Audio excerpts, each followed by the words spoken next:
the grind. Yeah, the bubble grind. Now we have a guy that could probably get in there if you... It's game day. The Edmonton Oilers hit the road once again.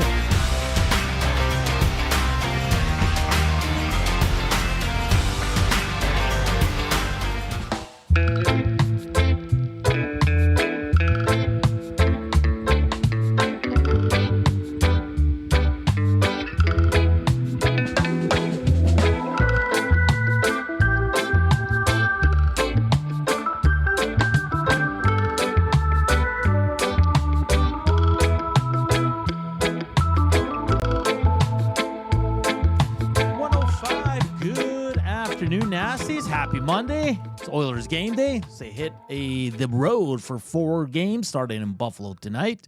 This is EST Afternoons live from the William Huff Studios. Joaquin, Gage, Hernan, Salas, Zach Kubish back in the seat.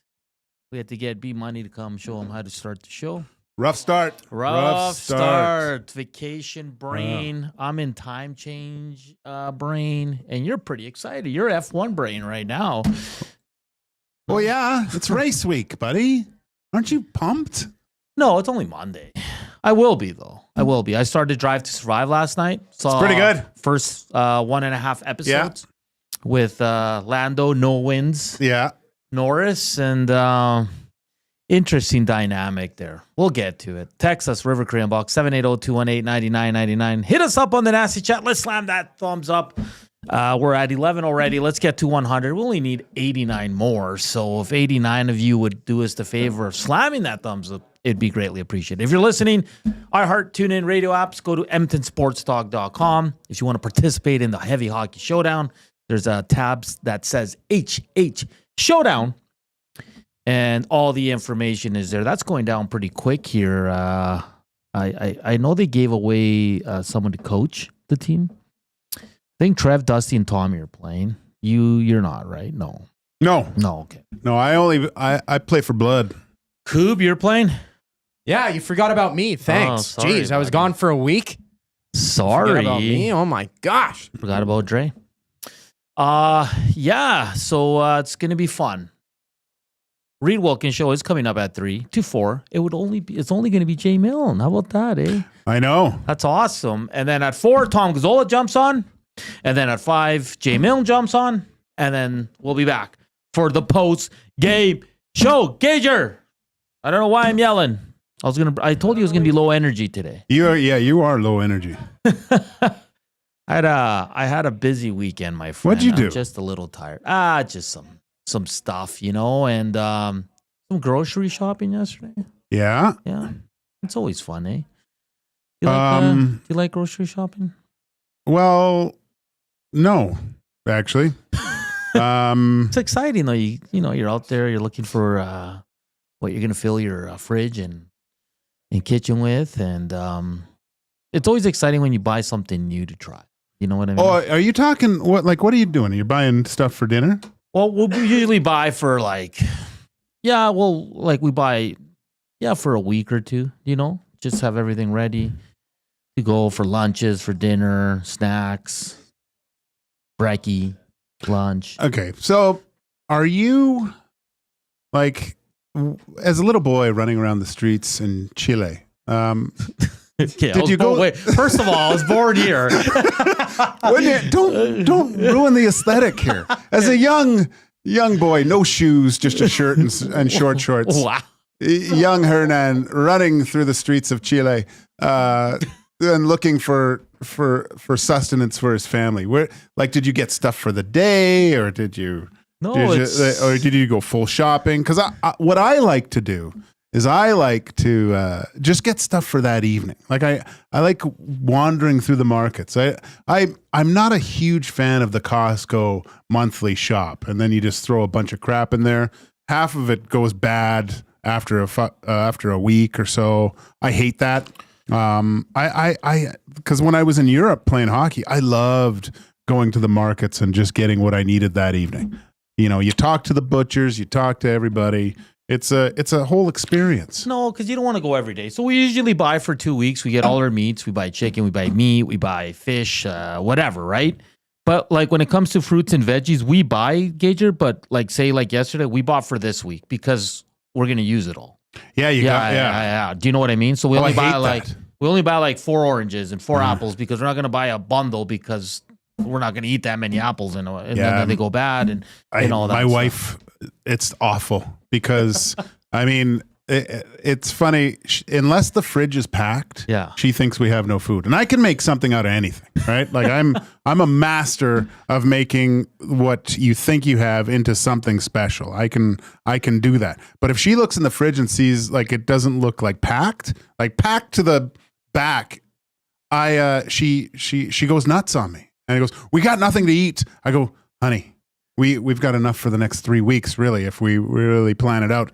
Because I tried to move stuff in the fridge. Yeah. That's a big no. Because you know how you put stuff in the crispers and things like that? Yeah. So I read this thing a while ago. So all the veggies, the stuff that no one usually goes to grab, if you put those at eye level and then put the more, the stuff that lasts a lot longer actually in the drawers, you're more likely to start eating the good stuff and using it. Because how many times do you go in the back and there's like a bag full of cucumbers that have gone to soup in the back? Yeah. Because if you have them out, you're going to grab them. But if they're in a drawer and pushed way to the back, you're not going to grab that stuff. Yeah, I think, and you know what we're doing too, and I was joking with my parents yesterday. I said we've become you guys, like, so we buy our meat at a different thing. We get our ham and cheese at the Italians. We get our cans and stuff at a different, like, so we go to like 4 or 5 different places. Wow. Which is, it's smart shopping because a lot of the stuff, like the meat's really good at certain spots. And you don't mind paying an extra a little bit more, but it's good, looks really fresh. Then the cans and stuff, like at a Walmart, for example, cheaper, right? Yeah. Like you whatever you need in those senses. So we've kind of gone everywhere, like different spots. So well, if someone is listening that runs one of these stores and wants to advertise, Hernan and I will come there all the time and we'll talk about it for you. So I like. We usually do it on Sundays because we're both free. You usually don't have plans, right? Yeah. So we like going Sunday afternoon. We get a coffee and we kind of make a nice little afternoon out of it. And then it's always fun putting the stuff away too. And then you open your fridge and it's like you almost feel proud of it. Yeah. I like I do have to clean the fridge and get in there and scrub it, but I got to take everything out and go at it again because there's a few things in there that they last forever, but I got to clean some stuff up. Yeah, I know, it's great. So thank you for listening to our grocery stories here on EST Afternoon. Let's tee up the show. We got to recap Saturday's game. An impressive debut for Jake Walman. The Oilers played really well outside of 5 minutes. They had a lull, cost them 3 goals. Got a little closer than we all wanted it to get to, but they were able to find the win. We'll tee up today's game. Paul Hamilton from WGR Sports Radio 550 in Buffalo will join us to tee up the Buffalo Sabres. I want to get a feeling of what the media and fans think of what they did at the deadline, because this team is fascinating. They're going to miss the playoffs again. What is there to do there in Buffalo? So we'll have a good chat with Paul Hamilton. Our last go around for resumes for F1. Today's the deadline, 3:00. It's done. It's done. We've read a bunch. Me and Joaquin have already been discussing who's going to get the 2 spots. It's going to be very tough. Like, I'm torn because they were all good. I know. They all deserve to be in it, but only 2 can. And please don't be mad. If you want to be mad at someone, be mad at Joaquin. But don't be mad. This was his idea. Yeah, because... Well, obviously, I just read a text from Deaky Sparks. Yeah. In the River Cree inbox, 780-218-9999. Did you guys see that F1 TV has a premium over Pro now? 129, 4K, multiple views at once, and the ability to run 6 on 6 different devices. Sounds like I need 5 more F1 friends. Ha ha ha. Yeah, I mean, I had it before. I think they switched it. I'm not sure what Pro is. Usually they do have a deal for first timers. Obviously, I bought the premium package because I like it on multiple devices. I can watch it here if needed, and stuff like that. But it's well worth it. I believe it's $129 for the season. It gives you everything. And also what it does is provides, if you want even a more in-depth look, there's documentaries to watch. There was a great thing on F1 TV just about the rookies coming in this year that was really interesting. It's the season of rookies starting Thursday night, which is going to be awesome. And the time works out for us. It'll be Saturday night, like at 10 o'clock at night for the race, which is going to be awesome. Really looking forward to it. We'll get to it. We're going to try to get Tim Hernan on for Wednesday to tee it up because they start practice on Thursday. Of course, qualifying Friday, the race Saturday, as they're down in good old Australia. It's good. I mean, I'm so intrigued about these rookies. I want to see how they do. Man, I'm turning into a Haas fan. Really? Yeah, I don't know why. Also, Oil Kings clinch a playoff berth, Gager. How exciting is that? We'll have Guy Flaming on tomorrow. What else did I want to get to? I talked to Radomski. He was pumped. That's awesome, man. I'm so happy for them. Well deserved. F1 starts this weekend. Next weekend, we'll have more Indy. It's going to be great. Yeah, I started Drive to Survive, the whole Christian Horner thing to start it off. You knew they were going to do that. He's just looks like a... I'm not a fan of it. Let's just leave it at that. And I found it funny that Verstappen's dad is getting like, get out of here, man. Well, Max kind of defended him a little bit. The rumor was that he was interested in the girl or had a relationship with her too. I don't know if that's true or not. But what they also said, what I read is she's filed more, like her case goes to court next January. Really? Yeah. So, it was good seeing Adrian Newey beside him there when they're racing, and then Lando was a party boy. I even like him even more. I knew I liked him for a reason. Oh yeah, they're all party boys. I like how when he won his first race, Will Buxton said, he goes, very fortuitous. Like they didn't give him any credit for that win because the safety vehicle came out, and he was able to come out in front of, So hey, that happens. That's part of it, man. Yeah, that's part of it. As long as you follow the rules and don't, like, I'm still. Lewis Hamilton should have broken the record. Like you can't. If they really wanted a true race over one lap, then you pull everyone in and start fresh, right?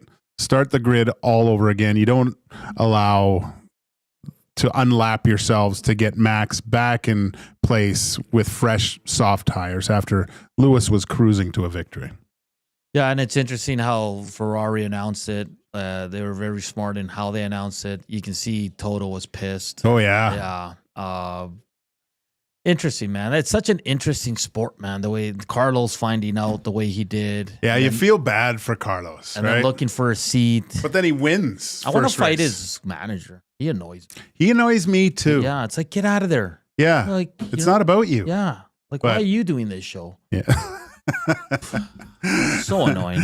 All right, we got to get to some Oiler talk, and we will. We got a jam-packed 2 hours here. Here were the lines today. RNH McDavid Hyman, Bud Colden with Draisaitl Narvitson. Jeff Skinner returns. He'll play with Janmark and Brown, and then Max Jones. Rico and Perry are your fourth line. Kapanen is out. Walman with Bouchard. Nurse with Stetcher. Kulak with Emberson. And Stuart Skinner gets the start. We're going to run Kris Knoblauch in the second hour. I sent Kuba, I emailed him the clip. It's already all ready to go. He just talks about Skinner getting back in. Talks about the great Leon Draisaitl. He's been playing awesome. We will get to a break right now, though, Gage. But up next, we'll talk about Jake Walman's debut, the game on Saturday, and look ahead to tonight's game where I'll put it to you this way. They cannot lose this game. Seriously. Like, you want to see Hernan they fire can lose out. it. No, I know, but They could. They could. And we're also going to check in with Kuban on his vacation. Oh, but I feel like we're going to need a update. full segment, so we're going to probably save it for the second hour to get our boy went down to Seattle. Mm-hmm. Had some fun down there, so we're going to find out what he got up to. Everything that the Coop got up to. So lots to get to. If you submitted a resume for the F1 Fantasy League, are you nervous? When are we announcing again? Well, maybe I was thinking Wednesday. It is tight, right? Because today's the last day. You know what? We're just going to do it tomorrow. Okay. Because when when I look at the actual to get set up, I believe the fantasy site opens up tomorrow. Okay. Tomorrow morning. So then I can get the codes in for people and everyone, and they can start developing their teams. So if you submitted an application, you better tune in tomorrow because you might be selected. Yeah. To be in the EST F1 Fantasy League that kicks off this week. And I'm kind of excited. I'll probably have to get you to show me Thursday how to work the damn site because it's so hard. No, it's not. It is. No, it's not. It's very hard. No, it's not. I find it's one of the hardest things I've ever done. Hernan, we can figure it out together. I also don't know. It's ridiculous that you're saying this is hard. I'm going to go all Haas. Well, we know who's not winning the championship. Hey, man, they're a good team. No, they're not. Yeah, they are. You don't think they're a good team? For real? No. Oh, okay, we're going to get to this, man. All right, coming up next, we'll tee up Oilers and look back at an excellent debut by the Oilers' newest defenseman, Jake Walman. We'll go through the lines. We'll look at some numbers as well. Keep the messages coming to the Nasty Chat and the River Cree inbox, 780-218-9999. The River Cree inbox is presented by the River Cree Resort and Casino, home of Tap 25 Restaurant, where the entire menu is 50% off 7 days a week from 2 to 5 p.m. And slam that thumbs up. We got 159 watching, only 30 thumbs. Let's jack those numbers up. We're back with some Oilers talk here on EST Afternoons. Here's Coob with your sports update.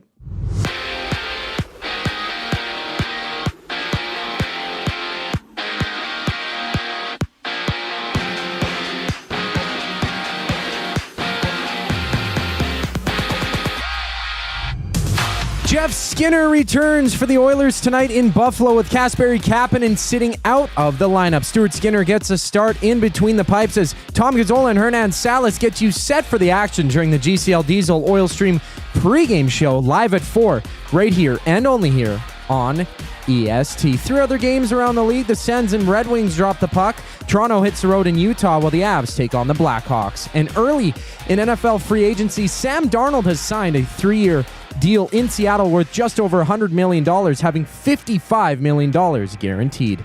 In New England, the Patriots have agreed to terms with Milton Williams on a 4-year, $104 million contract, having $63 million in hard cash. And it's the Raptors and Wizards tipping off for one of 12 games in the association. Staying out east, Eric Swanson of the Jays will be meeting with a specialist to check up on his forearm and elbow inflammation problem. Swanson has yet to play in spring training and is expected to start the season on the injured list.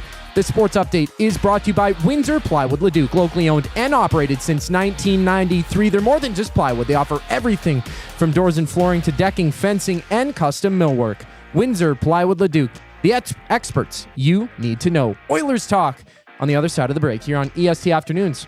I'm Zachary Kubish, and you're up to date.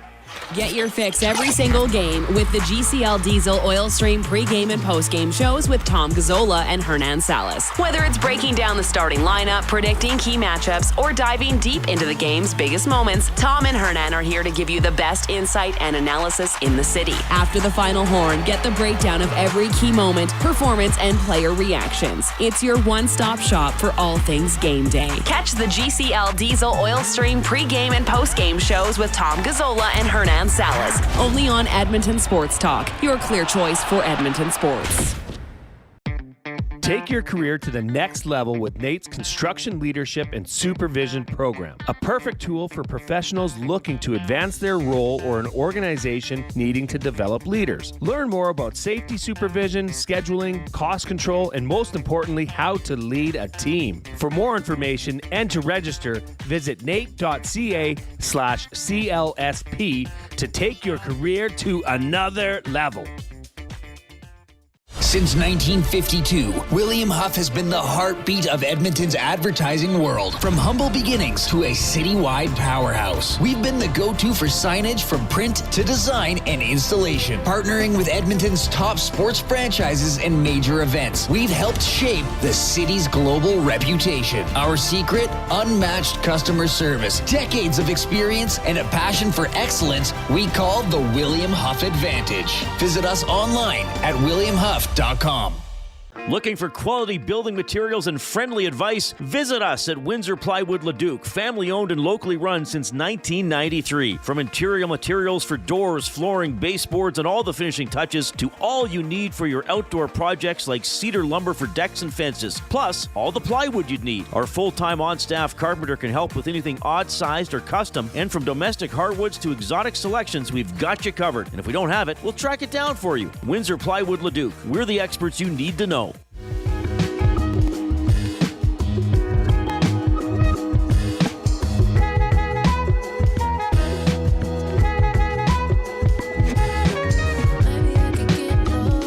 $125. Welcome back to EST Afternoons here on Edmonton Sports Talk. We're live from the William Huff Studios. Go see Bruce and the crew. They're awesome.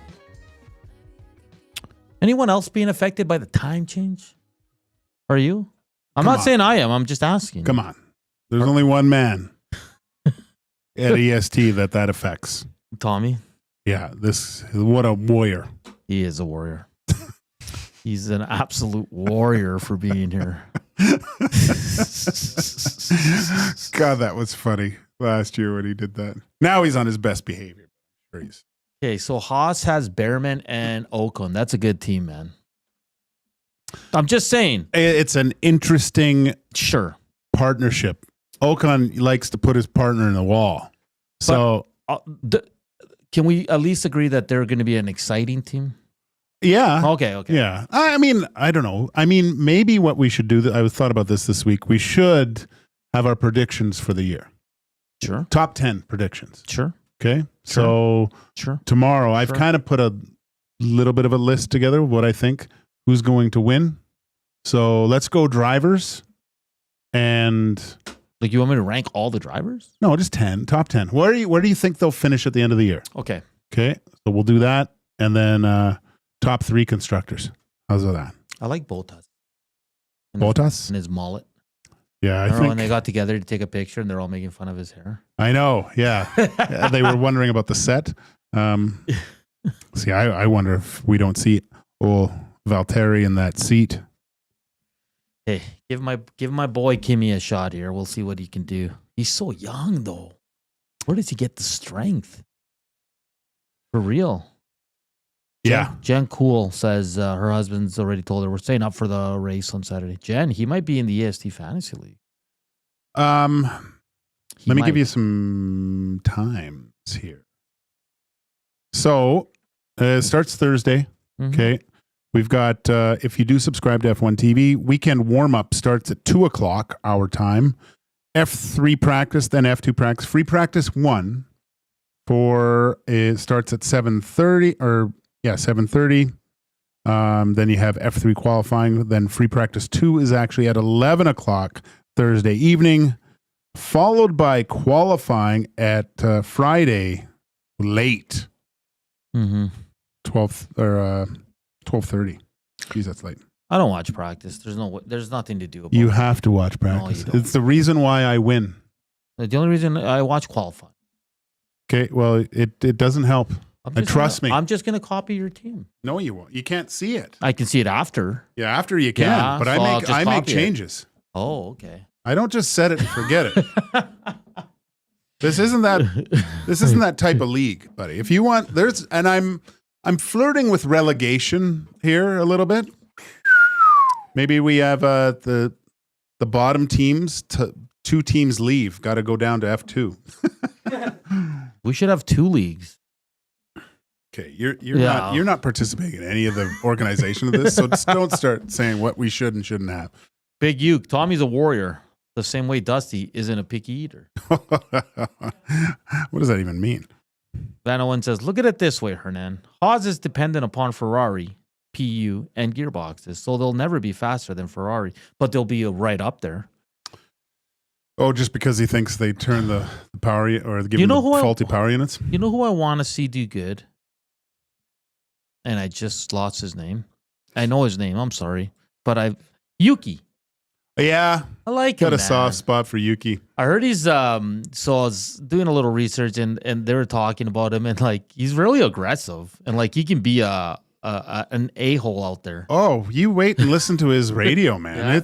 He's heated up half the time. And you got to remember what he was able to accomplish last year. Like all of a sudden they bring in another driver. It's Ricardo.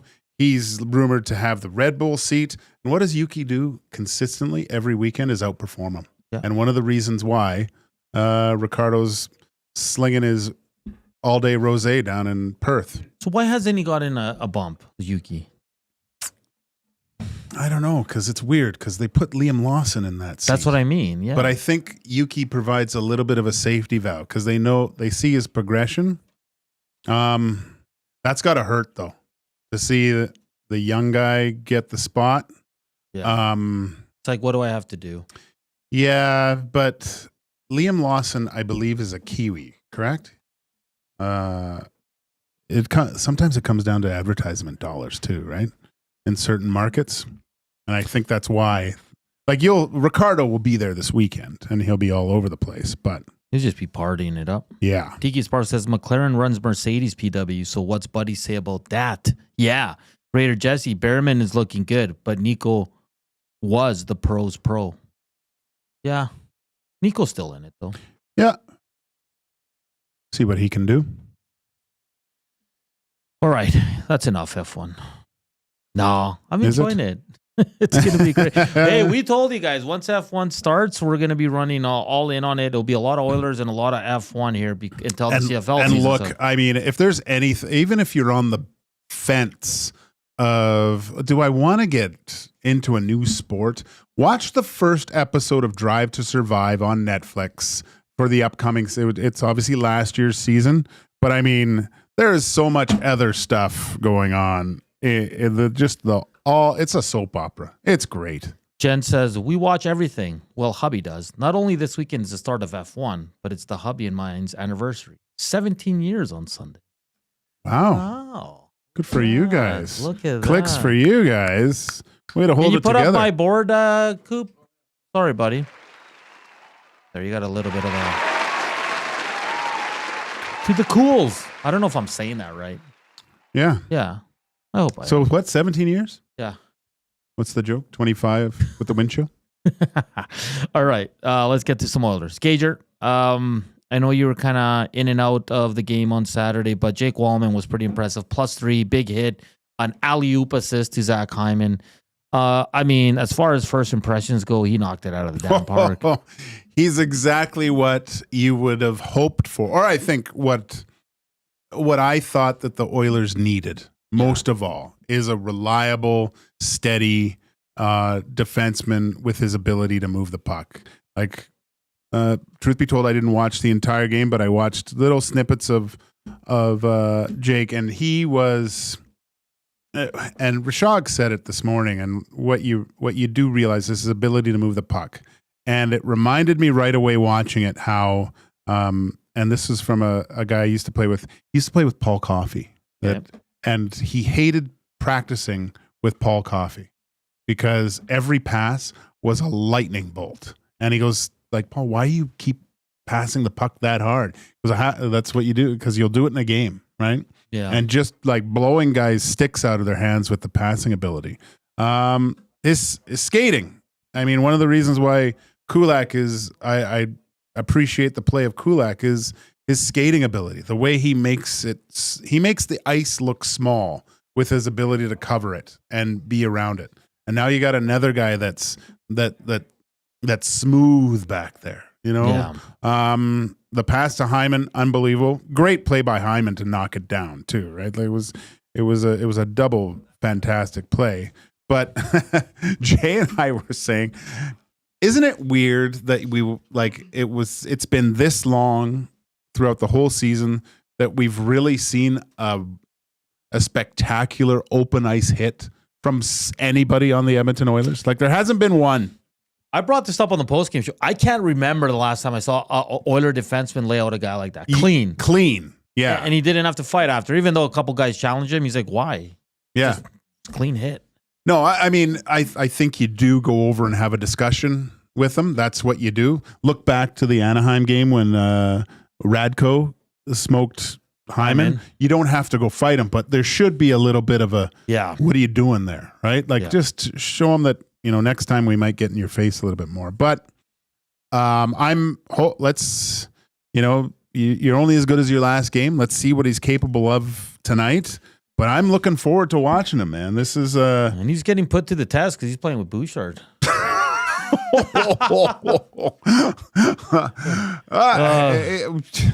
If it works, that's great. I mean, kudos to the Edmonton Oilers pro scouting staff looking at this guy and realizing this was the missing piece that they needed, right? Yeah, exactly, because they take a lot of heat. But I think Trent Frederick's going to knock it out of the park too. Max Jones has so far. Seriously. I know. Yeah, he played 7 minutes on Saturday, but he was noticeable. Now, that's what you want. Yeah, exactly. They got secondary scoring. Arvidsson scored a beauty on a one-timer. He finally didn't fan on it or fall, so he got all of it. I'm just on fire You're today. a little spicy. Connor Brown scored for the first time in 32 games, so by my calculations, his next goal will come in round 2 of the playoffs. You are spicy. You know what? That'll be a real important goal, though. So who cares? I'm kidding, Connor Brown. Don't get mad. It's just jokes. Hyman off the schneid. It was great to see him score. I always so happy for him. Listen, I thought Skinner was good for the most part. I mean, when you look, and I was discussing with you the other day when I called you, and I call you and talk to you about stuff. I never get a reciprocal call. It's just when I'm here. But. The 3 goals in 5 minutes, it wasn't because the Oilers were terrible and giving the puck away. It's just one was on the power play, it was a hell of a play. The other one was, it's probably Kulak, and I think Connor left Ben all alone in front of the net. That one you can put on them. And then the fourth one's just a lucky break. So, it was a different way. And I know it got close, and I know it got a little dicey there towards the end, but they were able to hold on. Now, let's look ahead, Joaquin, tonight. When I say they cannot lose, they're finally building some momentum. 2 of their best games since the break. You can't go into Buffalo and drop this game. A team that's lost 6 straight. A team that's mailing it in. A team that's last in the East. And listen, I know any team can beat any team in the league no matter where they are on the standings, but the Oilers cannot lay an egg tonight. That's unacceptable. So how do you think the Oilers need to approach this game then? Because I know you don't like them all fat and sassy, but are they going in fat and sassy? I hope so.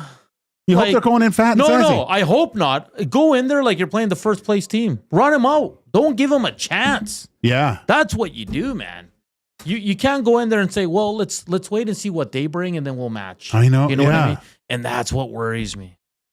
Play with the lead, right? Yeah. Play with the lead, get that confidence, and spank this. Oilers going into Buffalo, I guarantee the room in Buffalo is just, it's a dark cloud, right? They just trade deadline come and gone. Half these guys are hoping they probably went somewhere else.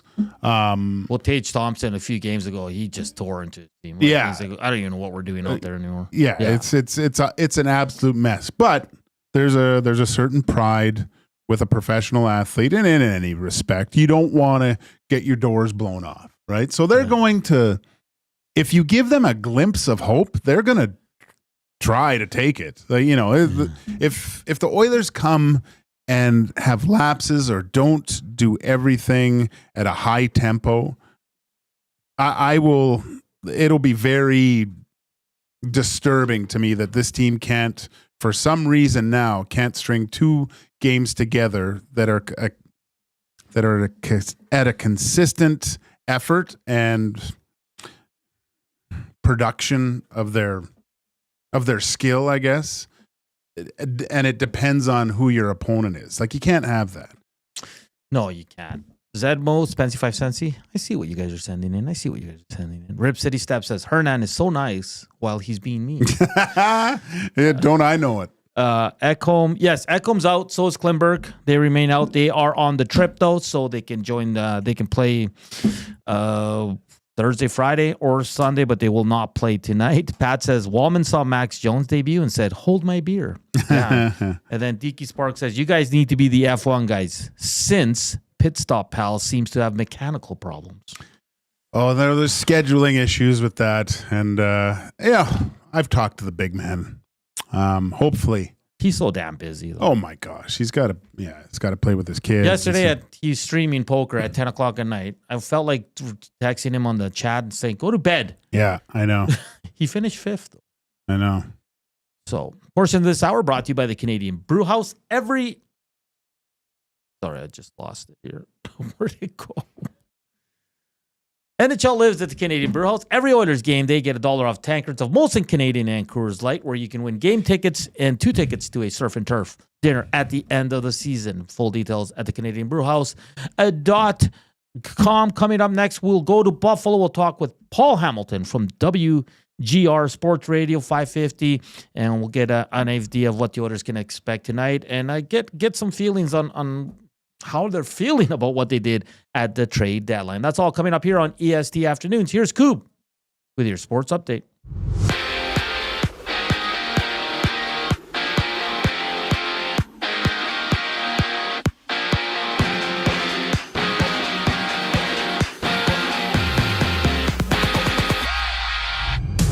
Jeff Skinner in, Kasperi Kapanen out for the Oilers as Stuart Skinner gets a start against the Sabres. Join Tom Gazzola and Hernan Salas as they go live for the GCL Diesel Oil Stream pregame show. Tune in right here at 4 for the program. And from Utah, the Leafs and Hockey Club duke it out while Ottawa hosts Detroit and the Blackhawks meet the Avs. Meanwhile, in the Emerald City, former Viking Sam Darnold has agreed to a 3-year contract worth over $100 million, having $55 million in hard cash. And according to NFL Network's Ian Rappaport, the Cardinals are dishing out $41 million guaranteed money to former Eagle Josh Sweat on a 4-year contract worth a total of over $76 million. A dozen games fills the NBA schedule. Toronto welcomes in the Wizards, and the Lakers hit the road in Brooklyn as the Nuggets battle the Thunder. For the Jays, they dropped an 8-3 decision to the Astros today. Toronto faces the Twins tomorrow. This sports update is brought to you by Capital Care. Financial support deeply affects residents at Capital Care. And whether it's a one-time donation or a monthly contribution, every penny counts. Find out how you can donate at capitalcarefoundation.net. Paul Hamilton joins Hernan Salas and Joaquin Gage on the other side of the break to talk some Sabres. I'm Zachary Kubish, and you're up to date. The EST Hangout. McKenna in Medicine Hat. He's really good. His ability to really hold the puck and really quarterback the play, no matter what zone he's in, is really, really exceptional. And he's got great vision, great talent, hand-eye coordination off the charts. But then he's also got a shooter's mentality, too. The EST Hangout, presented by Sentinel Storage. Weekday mornings 9 to 11, only on Edmonton Sports Talk, your clear choice for Edmonton sports. Love is in the air. I love you. And you? And you? And you! Why choose between your beloved items? Sentinel Storage, keeping your treasures safe to be loved again. Try 4 weeks free. Details at sentinelstorage.ca. Hey Edmonton, ready to take advantage of lower rates and better pricing? South Fort Chevrolet in Fort Saskatchewan has you covered. From rugged trucks to sleek SUVs. And with over 40 years in business, you can trust that you're getting the best deal on your new ride. As the proud title sponsor of the Nielsen Show, EST listeners can drive a little to save a lot with South Fort Chevrolet's transparent pricing and down-to-earth sales team. Visit us today in Fort Saskatchewan or online at southfortchev.com. Your home for live music and great performances is the River Cree Resort and Casino.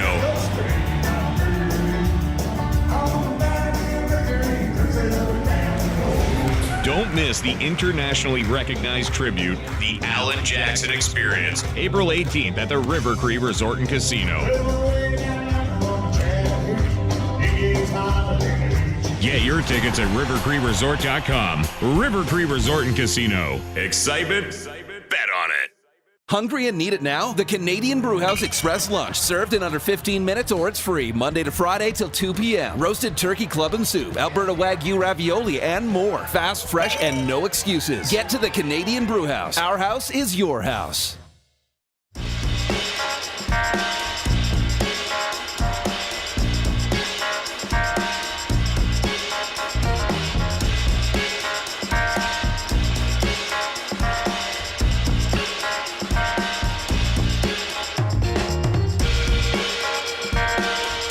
.144, welcome back to EST Afternoons here on Edmonton Sports Talk. Hit us up on the River Creek inbox, 780-218-9999 on the Nasty Chat. Slam that thumbs up. We're halfway there. We need 49 more, so let's go. Aiden O'Neill says, Louis said they're not on the trip. Well, we got our guys checking in here. Got some texts out. But from what I heard over the weekend, that they were going to be on the trip. I think Knoblauch said it post-game, too, that Klimberg's will be on the trip, but won't get in tonight against Buffalo. Gager's got a text in as well. So, I got a text in. I guess I could have texted Louis. I have his name. Big Dave says, just like Hernan, I have a spicy take for today. Jeff Skinner's only in the lineup because he's getting a video tribute tonight. Even if he scores 3 tonight, he's out again next game. Probably. Oh, is Skinner in? I didn't. Let me see. What have you looked at lines? Were you not listening to the opening segment, Gager, when I said the lines? I didn't. No. He's with Janmark and Brown tonight. That's what it says. Yeah. I don't mind that. Kapanen's out. I mean, I don't mind that. He hasn't. He's been terrible. Well, okay, not terrible, but he's been okay. I mean, I think Jeff Skinner. You need more from. You need, if you're going to play in those roles when things aren't going well for you, production wise, offensively, got to bring a spark, right? Sure. Can't just go out there. The responsibility to contribute offensively is on different lines, kind of. I mean, if an opportunity presents itself, yeah, you got to bury it. But hey, one of the Nasties just brought us 2 packs of cinnamon buns. Unbelievable. Unbelievable. We're spoiled here. Speaking of fat and sassy, that's what we're getting here at EST headquarters. So, we are? Yeah. No, maybe we are. Too many. It's amazing how many people come and bring us stuff. Yeah. We appreciate it. I didn't have any of the lasagna Eric ate, though. No. He had it all. That's fine. I think he had another piece today. Really? Yep. Jeez. I think we're good to go here with Paul Hamilton from WGR Sports Radio 550 in Buffalo. Paul, how you doing this afternoon? Hello, Paul? Yes. How you doing this afternoon? Well, how are you? Good. You're on with Joaquin, Gage, and Hernan Salas here. Paul, the Edmonton Oilers are in town tonight to take on the Buffalo Sabres. Sabres on a 6-game losing streak here. The Oilers have pulled off a 2-game win streak here. But before we get to the game, Paul, I want to talk about trade deadline that went down last Friday. We saw Buffalo get in on the action, selling Dylan Cousins away to Ottawa. In return, they get Josh Norris. What was the reaction and the response like from, I guess, media and the fan base in Buffalo of what they did there on trade deadline day? Well, think about it. It's not often that 2 $7 million players are traded for each other. Yeah. Now, Norris is almost $8 million, but still, you get what I'm trying to say. And in both cases, I was listening to Bruce Garriock, who was on our station earlier today, and Ottawa's kind of looking at it the same way Buffalo is looking at it. You have a core of young players. In Buffalo's case, this is a core of players that's basically been together for 3 years by the end of this year. And here they are still in last place in the Eastern Conference by a lot. And it's just not working. It's not necessarily we're talking about bad hockey players. Yeah. But as a group, it's just not working. And they had to admit to themselves, Kevin Adams and his staff, that, you know what, we have to start going in a little bit of another direction. Do you got to blow the whole thing up? No. I mean, you don't have to get rid of the whole core, But I think it was time, and they realized it was time, that this isn't going to work. Two different coaches have tried to get these players to play the way they want them to do, and they just refuse to do it on a consistent basis. This is actually a pretty good team when they play the way Lindy Ruff wants them to play, but they do it so rarely that, here they are. So that's, I think, was the reasoning behind the trade. And, Ottawa was willing to do it. And Cousins and Norris are a little bit different in the way they approach things, but they're still highly touted and high number one draft picks that just both teams were looking for a little bit of a change. And that's, I think, the main reason why they decided to go ahead and do it. And, here in Buffalo, the fan base just is not happy with this club. And why would they be? They haven't made the playoffs in 14 years. Wouldn't you think they'd get in by accident at some point in those 14 years? Yeah.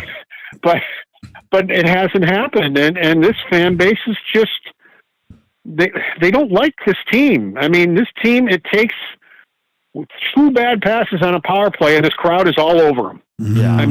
Right away. They're just on them. And it's just because they're so upset with what's happened for so long. Well, if we tank, and let's see, it's 2 years before McDavid and Eichel, but if we tank, we can get a high pick the year before. Well, that high pick was Sam Reinhart, where they could have had Draisaitl, but they took Sam Reinhart. It was not bad. It wasn't like he was a bad hockey player, but they still could have had Draisaitl. And and then the next year they don't win it, but they get Jack Eichel. Again, a very good hockey player, but you didn't get McDavid, but still. So now you've got Reinhart and Eichel, and you got O'Reilly. Evander Kane, when he's healthy, can be a 30-goal guy. And you're still in the bottom of the standings. It still doesn't work. So now you do it again, and you get Dahlin first overall, and you get Owen Power first overall. Well, what has that gotten you? Here you are, still last in the Eastern Conference and one of the 4 worst teams in the NHL. What has it gotten you? It just doesn't work for them. And now, they're just figuring that out, that we have a core group of players who we've locked up for 7 years at high money, and it's not working. And now we're going to have to try to change it. Paul, so you say that there's no path to blowing it up, but do you see what happens in the off season with this team? Do you see some of the bigger names moving out for kind of apples to apples, and maybe try to find guys that have had success in other organizations? It's puzzling what you say. Aside from possibly, I don't know, sacrificing chickens to do something to change the mojo around there, I don't know which direction this team goes.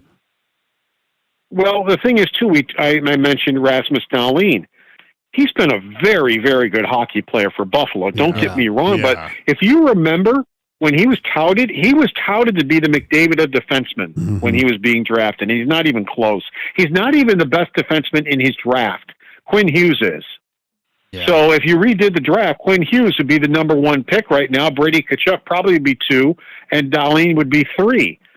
And he's been very good, but he doesn't take over games the way he should, the way he was, and that's a problem, because that's who you thought you were getting, and you haven't quite gotten that guy, and I don't think he's going to get there, at least here in Buffalo. I'm not suggesting they trade him, nor do I think are they going to.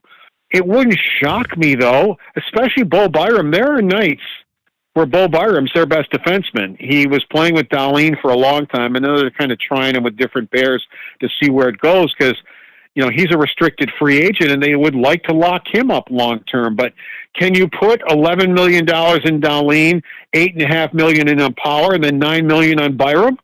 Yeah. Those are your 3 left defensemen. So maybe Power might have to be a guy that goes. And not that I think that he can't be a very good defenseman in the NHL. He's right now not doing what you would have thought he would have done as the number 1 overall pick, but he's still young. But if I had to make a choice right now between the two, I would choose Bo Byram. So maybe that's a deal that they're looking at in the summertime down the road that they would have to do. Those types of options that they have. Plus, they still have 5 number 1 picks playing in the AHL in Rochester. I mean, they had so many high picks, and they can't play them all. But they do have guys waiting in the wings that are supposed to be very good hockey players, coming along. So there are options of maybe moving some guys or moving those guys that I'm talking about in Rochester to get veteran players. They need a veteran player to be in the front line. I was on a podcast, if you remember Craig Reve, former captain of the Sabres. And we were talking about Owen Power, and he goes, let me tell you something. He goes, I did this in Montreal with Markov. He goes, they need a veteran guy to come in here with Owen Power and say, look I am your partner. I've got you. If something happens on the ice, you don't worry about it. I'll take care of it. You go and you play your game and don't worry about a thing. And he says that's what they need to do for Owen Power. He goes, and then if they do that, then he can go out and not worry about all the rest of it. And that made sense to me when we were chatting about that. That's maybe the type of guy they have to look for. But they still need a top 6 veteran forward. It has to be more than just Alex Tuch, to help out Alex Tuch in that, and just help out the top 6 so you don't have to move Zucker up into the top 6. You don't have to move Zach Benson into the top 6. You don't have to put Greenway in the top 6. That's those are and you might have to move a young player like they did with Edmonton. Matt Savoy was a number 1 pick, but Buffalo desperately needed a two-way guy for McLeod. And McLeod fills that role for them, and he's been better offensively than he's ever been before. And you thought maybe he would have a little bit of an upside on offense, but that was the type of guy that they needed. So they had the draft or the young player capital where they could do that. And as I said, they still have 5 number 1s sitting in Rochester, and they traded one of them away for McLeod. So that's the type of trades that I think they have to be looking at down the line. Paul Hamilton from WGR Sports Radio 550 in Buffalo joins us here on EST Afternoons. Paul, when you look at the GM, Kevin Adams, if you just go by the fan base, there are not a lot of fans for the GM there. How long is the leash for Kevin Adams? Like, is Kevin going to get the chance this offseason to kind of, take another crack at this lineup and try to fix it? Or is he kind of on thin ice right now? It astounds me that he is still here. This is the end of his 5th year. How many GMs get 5 years to take their team to last place in the Eastern Conference? Yeah. I mean, that's the bottom line here. He has had 5 years, and the Buffalo Sabres are the worst team in the Eastern Conference. How he is still going to be the guy to take this team further is beyond me. I remember when Jason Botterill was fired. That was the last time, by the way, that the owner has talked to the media. Wow. He does not like talking to the media. He said, we don't feel we're being heard, he and his wife, Kim. And that's why Botterill was fired. Well, he's being heard by Kevin Adams, and it's almost like that's more important to him than getting an experienced GM. You get an experienced GM in here, he's not going to want to be catering to the owner or whatever. He's got work to do, to do that. And that doesn't sound like what Terry Pagula wants. And the Buffalo Sabres have been in existence since 1970. You know how many general managers have been hired in the history of the Buffalo Sabres that had GM experience, NHL GM experience? 2. Wow. One was the very first one, Punch Imlach, and the other was Scotty Bowman, who was the GM in St. Louis when the Blues were an expansion team.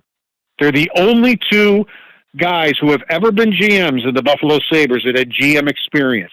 Kevin Adams was running a minor program over at Harbor Center when they brought him over to start grooming him to be the general manager. He's got a guy in charge of pro scouting who also was over at Harbor Center, who had no experience to do what they're doing. So to me, that's the problem. They just keep hiring people who have no experience at their jobs. I mean, it's incredible there what's going on there, and hopefully they can find a way to turn it around heading forward. Paul, I mean, tonight's games, the Oilers haven't had a lot of success in Buffalo, but what are you expecting tonight? Because here, I know the fan base is they're calling it that trap game, right? The Oilers might not show up, but how do you see this one going tonight? Over the years, you know who has not done very well against the Sabres is Connor McDavid. And it's puzzling because it's not like the Sabres are world beaters.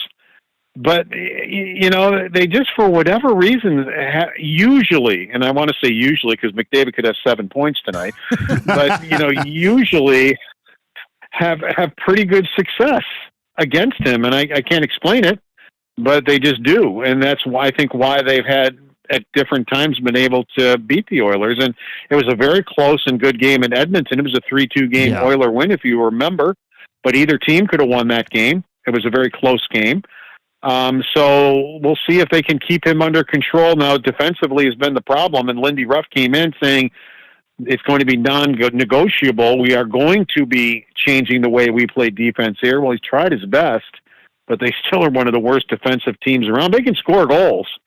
I mean, Vasilevsky was in goal the other night in Tampa. Buffalo got 5 on him. Mm-hmm. How often does he give up 5? And they lost 6-5. I mean, Vasilevsky gave them a gift. Yeah. Here you go. And he wasn't himself. Buffalo got 5 and didn't get a point out of it. They lost. And that just that's right there, the Buffalo Sabres. Paul, this has been awesome. Great stuff. Enjoy the game tonight, and would love to have you on in the near future. Thank you for your time. Anytime. Paul Hamilton from WGR Sports Radio 550 in Buffalo, and he did not hold back, and I love it. Yeah. But that's frustration, man. He's like the Buffalo Hernan. But, I mean, we had the decade of darkness here, and it was tough, man. It was tough to talk about the team. I just see Rip Van Winkle in the River Cree inbox. Sounds like Buffalo has a new boys club problem. Like, that is unreal. Like, what he said about Bowen Byram and Rasmus Dahlin, like, on most nights, Byram's better. Well, I mean, I'm partial to Bowen Byram because I've known him since he was a kid, and I played with his dad. And there were times in that run, that Colorado run, where he was unbelievable. Like, you would go, is that Makar? No, it's Bowen Byram. And then you look at that back end in Buffalo and you go, it should be one of the most talented back ends in the league with those 3 defensemen, with Dahlin, Power, and Byram. Like, and the fact that they're not getting it done, they got to move one of these guys, right? Because that's the thing. Like, so Bowen's a restricted free agent. He's going to want, if I'm thinking out loud here, but there's a guy in Edmonton that I mean, it's a right shot for a left shot. Maybe you don't want that, but screw it. He's a guy that can quarterback your power play. So Dahlin's tied up till 2032.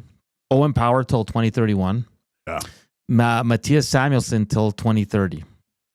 Okay, up front, the only free agents they have coming up are Ryan McLeod, who's restricted, Jack Quinn, and JJ Peterka. Everybody else is tied up. Didn't Peterka have a pretty good game here? I want to say he's a good player. He's a good player. He was in the minors. I was reading. He was just a shooter, right? A really good shot. And then the Rasmus, he's in his 7th season. I mean, he has points totals, like 59 last year, 73 the year before, 53 the year before, 51 this year. He's going to surpass last year's total. Is going to be probably his 2nd highest.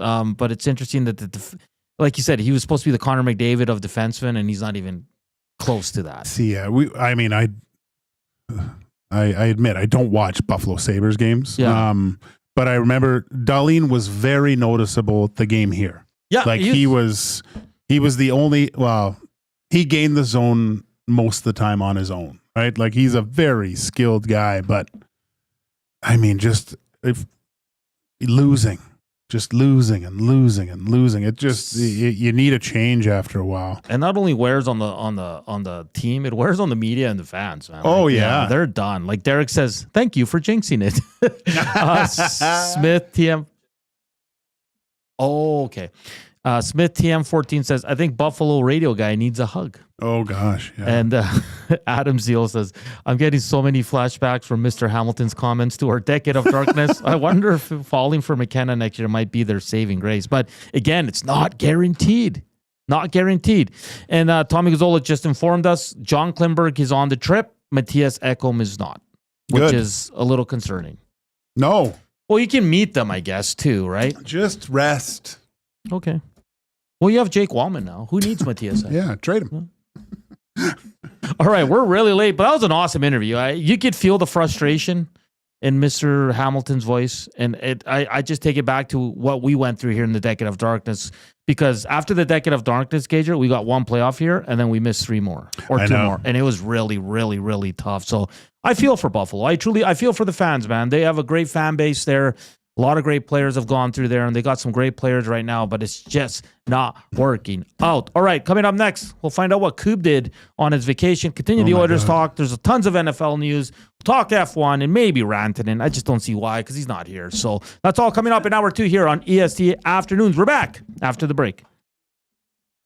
The Reed Wilkins Show with Jay Milne. Edmonton was 1 win away from the Stanley Cup final, or winning the Stanley Cup last year. They've had some ups and downs. They had some tough times through coming out of the Four Nations face-off. I'm not buying it. This team will get it together. It's easy to dogpile on teams and say, they have to do this. They don't have to do anything. They have done everything except win the Stanley Cup. The Reed Wilkins Show with Jay Milne, weekday afternoon 3 to 6, only on Edmonton Sports Talk, your clear choice for Edmonton sports. Celebrating 70 years in the signage industry, William Huff Advertising is the most recognized name in the game. An in-house, one-stop shop for all of your design, print, and installation needs. William Huff provides quality graphic solutions for everyone. Here in our City of Champions and throughout the nation, they are the preferred signage partner entrusted by many of the biggest corporations, pro sports teams, and organizations to bring their identity to life. Recognize the name, get in the game. WilliamHuff.com. Looking for a winning strategy for your retirement? Contact me, Joaquin Gage at K4 Financial, where expertise meets dedication. I will always look for a careful approach to your retirement, ensuring your financial future is secure. From tailored strategies to clear, actionable advice, I'm here to guide you every step of the way. Don't leave your future to chance. Get in touch with me, Joaquin Gage, today at k4financial.ca or email joaquin.gage@k4financial.ca to start planning for a brighter future and a more secure retirement. Your home for live music and great performances is the River Cree Resort and Casino.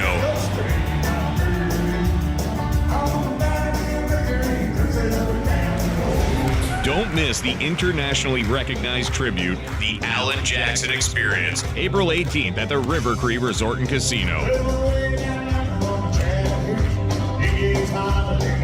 Get your tickets at rivercreeresort.com. River Cree Resort and Casino. Excitement? Bet on it.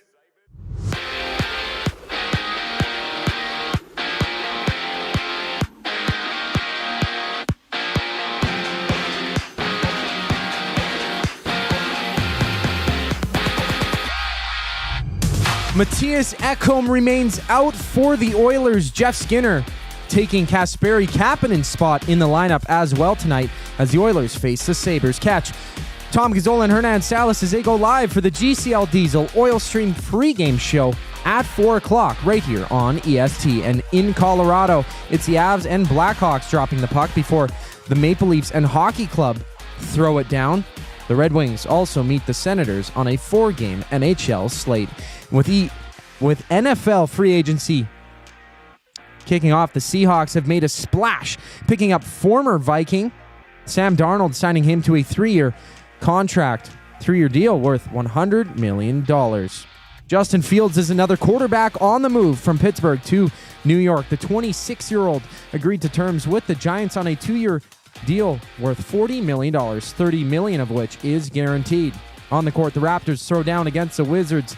Dallas faces the Spurs before the Kings play the Knicks. And the Jays lost 8-3 to the Astros today. They duke it out against the Twins tomorrow. I'm Zachary Kubish. That was your sports update. The second hour of EST Afternoon starts right now.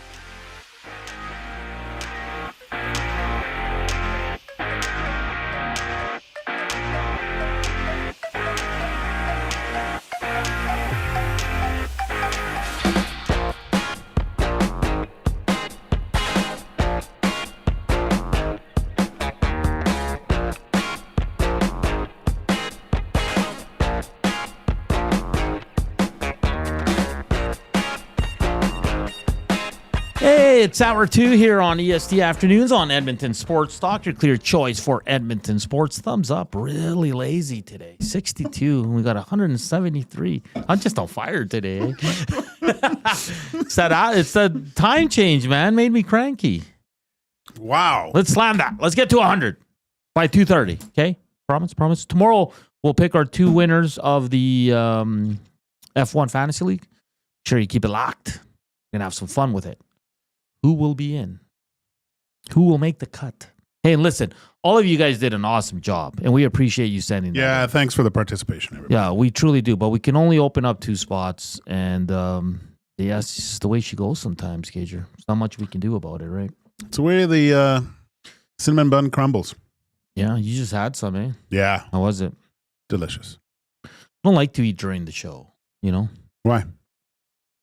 That's a lie, dude. I've seen you do that multiple times. No. I don't like doing because, like, especially like you know, sometimes we get beef jerky.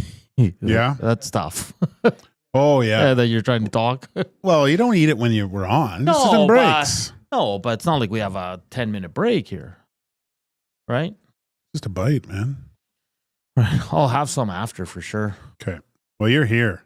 So show. You're going to need to... Me and Tommy are here for the long engine. stretch. Hey, hit us up, River Korean Box, 780-218-9999. Hit us up on the Nasty Chat. Smash that thumbs up. And also, in this hour, we're going to talk to Coop. If you're listening, iHeart, TuneIn, radio apps, EdmontonSportsTalk.com. And if you're on Apple, Spotify, Amazon, Google Play, that's where you get your podcast. Go to EST Afternoons. Just hit the follow button. We'd greatly appreciate it. All our content's there. All it does is push our content to your feed. That's it. And do it not only for EST Afternoons, but for all the shows here on Edmonton Sports Talk. We'd greatly appreciate it. And if you'd like to subscribe, we're at 11.4 now. Oh, we got, yeah, nice. Nice. So, yeah. Tell your friends. Tell your and friends. do what I do. You know what I do? When I go to someone's house, even if I don't know them. You just take their phone? No, I go on, because every TV has a YouTube thing, right? Oh, good point. So I just go on to their, to grab their remote control, hit the YouTube, subscribe, boom. What I do is, like, if you're a group, you just say, everybody take their phones out. And like, what do you use? Go on your Apple, EST Afternoons, and then just hit follow. They probably unfollow as soon as I'm out of the room. Yeah, but, no doubt. Yeah, but that's what I do, man. That's how we roll here.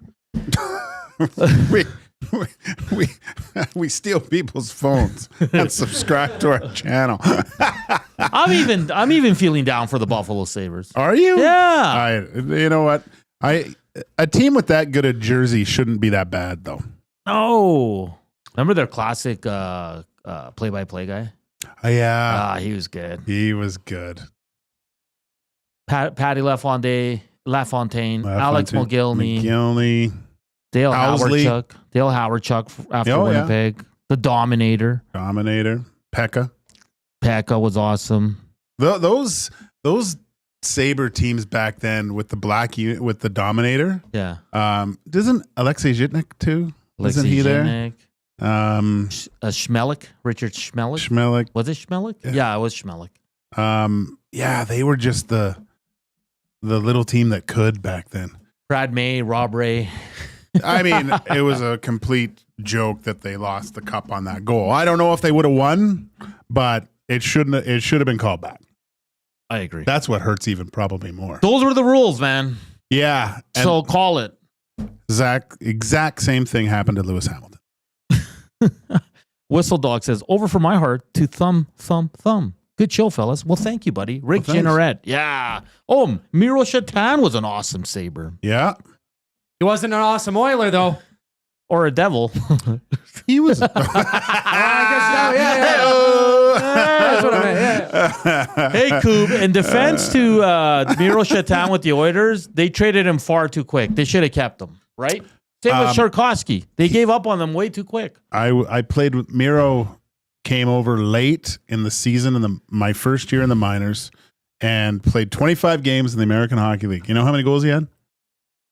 25 games in the American Hockey League. I'll say 18. 25. I was going to say 25. Okay. Yeah, he was ridiculous. He's good. Yeah, a nice guy too. Really nice guy. Good Very dude. Quiet. And he was running he was like head of the Slovak Juniors, I think. Yeah. That's good. All right. Want to give a shout out to B Money, Brendan. He did an excellent job last week. He did an excellent job. A few hiccups there that weren't his fault, but we all panicked and we had to get the big guy in here and all that. But he did excellent. But we did miss our guy, Coop. Well, I did. I can't speak for everybody else here. I did till I saw him today. Yeah, you were surprised to see me. I didn't know if you were like... Go say hi to Dusty. I was taking out all my stuff from my desk and leaving. Yeah. No, I didn't know if you were in the wilderness of Washington State. The evergreen state. You and Sasquatch or Bigfoot. Yeah, me and him are best friends now. I got him on speed dial. Coop went to Seattle. Coop, tell us about your trip. What did you get up to? Biggest thing, I guess, sports related. I went to a Kraken Wild game. First off, got to say the Kraken suck. That's wild, though. Really? Yeah. No, they. Okay, but how was the atmosphere? Oh, the atmosphere was fantastic for a town that's mainly football related. Did hear a lot of football chatter at the game. They were cheering very loud. Like they were a bit quiet when the game started, but the ramp up for the game, like they dropped down a little tentacle to put it in the ice, and it's like for them to skate around and skate through. Like a Kraken is breaking out of the ice. The music is great. The sound is awesome in there. They put on a great show before it. Like they had, like they do in Vegas, they put the show right on the ice, and they have the big intro. They got me hyped up. Nice. And I'm not from Seattle. I was hyped to see the game though. And once puck drop hit, some of the fans were like, "Whoa, is that an offside? Like, oh, what are we doing here?" I was sitting right in front of obviously a Seahawks fan. We're in Seattle, and they're like, "This is what hockey is." I think I like football better. And then they go for a hit. They're like, "Oh, I should have flattened them out." But you could tell they don't really know much about the game, and they're just having a good time. But great atmosphere. Once they scored, they do a little cheer where they score, they announce a player, but they say, "Let's go Kraken," 3 times, every single time that they score. So they have a little traditions that they've already built in and stuff like that. But no, it was awesome vibe. Awesome to see Eberle play. I saw Yanni Gourde's very last game as a member of the Kraken. He was injured for like a few weeks there, like six weeks or something like that. Yeah. Came back to suit up in one game and then was dished off back to Tampa way. But Climate Pledge, definitely, I want to say, the best arena I've been to. I guess I've never been to Little Caesars or something, but it's an awesome, awesome arena. Best food you had in Seattle? Best meal? Oh my gosh. Well, I ate a lot of fish. Of course, you got to eat fish when you're there. A lot of Asian style food. Like I had a lot of sushi. Okay. But the very last day, I went, I think it was the west side of Seattle. I took a long bus ride there on my very last day because I was just taking bus, trying to save as much money as I can, right?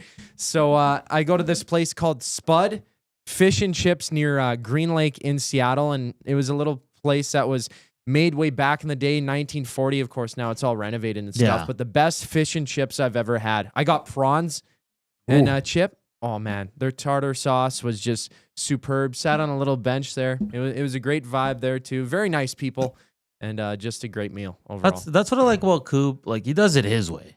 Do you know what I mean? Yeah, I like that. There's a drum and he beats to that one. Like it's I gotta like a lot of people wouldn't do that. Like I admire you for that. I used to do that a little bit, but I was much older till I felt comfortable doing it. Just going to a city that I'm not familiar with and walking around and doing things. And taking the bus. And I don't have to read like maps or anything. Or I could ask people like, "Hey, where am I going?" But the power of my phone, man, it's great. Like the GPS in it, I just use that. If I didn't have that though, I'd probably be, I guess you have some tools. Yeah. I mean, when we'd play the Rangers, I'd take the subway to the game. Right, most guys would. Just little things like that. But did you hit the Space Needle at all?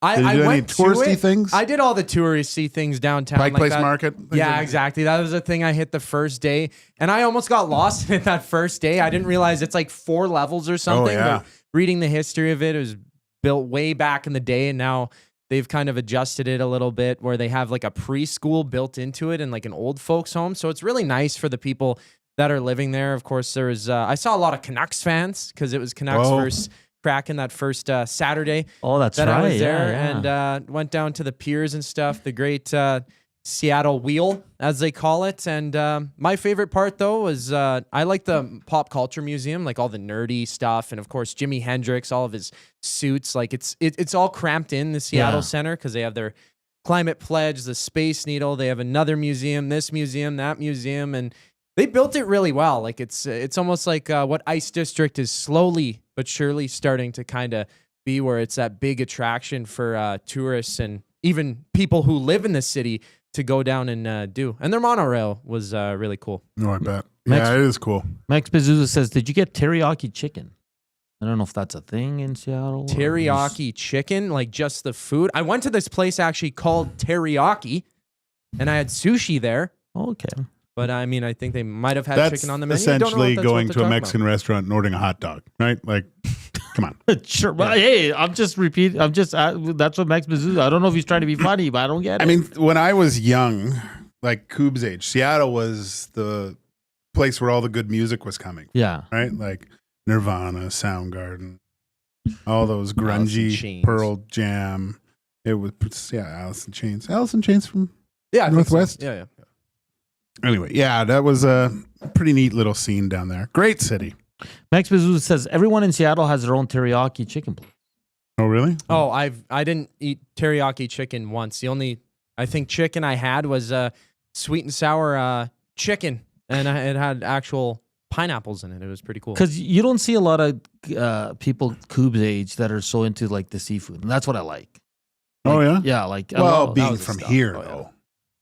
You go out there, true. Everyone's stuffing their face. But that's what I mean. Like, he's not picky. Like, it's like, what did you eat? He's like, I had fish. I'm like, that's awesome. You're in Seattle, right? Like, Oh, sushi. yeah. Yeah. Well, I had to. That was a big drawing factor. And in the Pike Place market there, they wanted me to buy some fish from their market. And I'm like, oh, well, like, I'm not from here. I don't want to stink up my bag while I'm on an airplane. But he's like, no, you could take it back to Canada, man. You could take it. It's just, try it. And I tried it. And it was just fantastic. And like oysters and all that stuff. It's top notch out there. And the smells, like, the entire environment, man. I just want to, it's stuck in my nose hairs. You know what I mean? In a good way. That Jeremy fishy says smell. teriyaki joints all over Seattle. So it must be a thing. Oh, okay. I mean, I haven't been to Seattle. And when I was a kid, I used to go down there to go shopping for back to school sometimes. My dad would go down there and we'd buy a pair of shoes and stuff like that, right? That was always special. Nice. Well, Coob, it's good to have you back. Glad you had a week off to kind of unwind and do your own thing there. Now you're back for the long stretch of And I Oilers. can finally have hockey. a donair again. Yes, donairs. They didn't have those down there. The afternoon inbox is presented by the River Cree Resort and Casino, home of the Kitchen Restaurant. All you can eat surf and turf for just $59.99 every Friday from 4 to 10 p.m. We'll continue the Oilers conversation. We got one more application to get to for the F1 Fantasy League. Deadline is today. It's too late now. And tomorrow we'll select our two winners that will be joining the EST F1 Fantasy League. It's going to be fun. It's going to be a ride, and it all gets going this weekend. We're back after the break, but first up, our guy, Coob, with your sports update.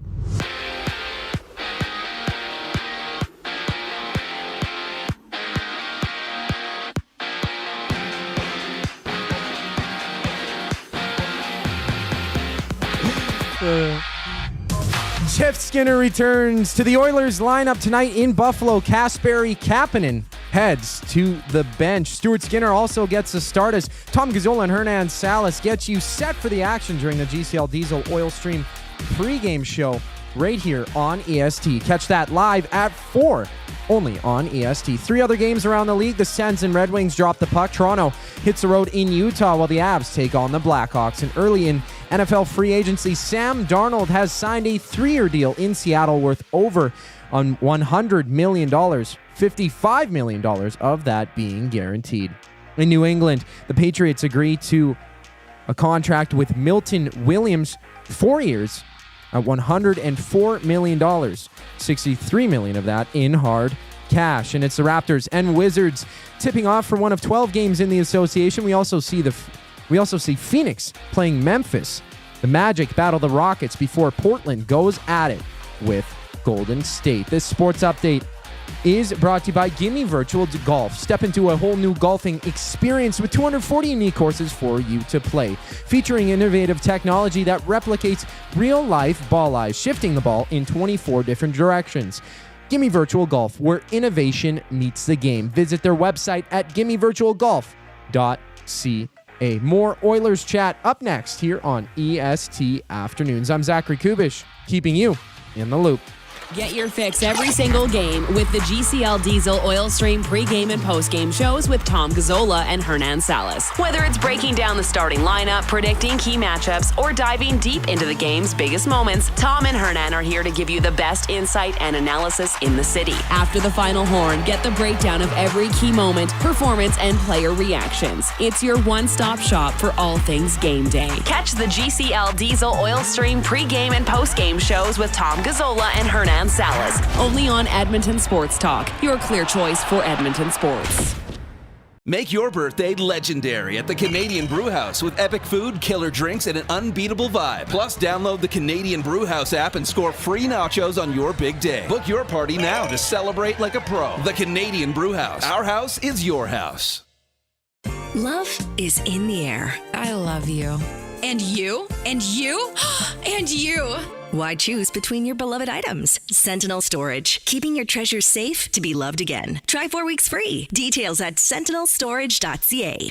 Hey Edmonton, ready to take advantage of lower rates and better pricing? South Fort Chevrolet in Fort Saskatchewan has you covered. From rugged trucks to sleek SUVs. And with over 40 years in business, you can trust that you're getting the best deal on your new ride. As the proud title sponsor of the Nielsen Show, EST listeners can drive a little to save a lot with South Fort Chevrolet's transparent pricing and down-to-earth sales team.